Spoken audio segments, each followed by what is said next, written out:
Солист группы Орда Язбалат Беделхан откровенно высказался в адрес Димаша. Зря он играет на домбре и надевает чапан. Солист некогда популярного коллектива Орда раскритиковал молодого исполнителя и высказался против того, что Димаш, выступая в чужих странах, надевает национальный костюм и играет на домбре. «Зря Димаш в других странах играет на добре и надевает чапан», гласит публикация Язбалата Беделхана в Facebook. Естественно, все, что касается творчества казахстанской звезды, рассматривается публикой чуть ли не под микроскопом. Вот и подписчики Язбалата не смогли пропустить его пост и подвергли очень резкой критике.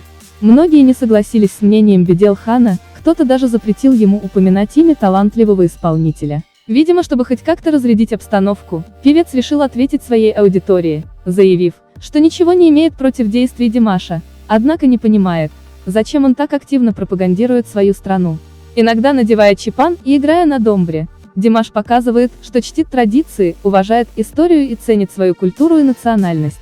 Показывает пример миллионам, что нельзя забывать свою историю и что нужно любить свой народ. Так он демонстрирует миру свои корни, откуда он родом. Эти качества в нем вызывают большое уважение у зрителей всего мира и заставляют восхищаться его армию поклонников. Но зачем это делать? Давайте я вам объясню, что хотел этим сказать, вернее, одна из мыслей по этому поводу. Домбра и орнаменты – это о его народе. А он, значит, большое одолжение делает этому народу. То есть казахстанцы, особенно казахи, должны радоваться и чувствовать большую гордость.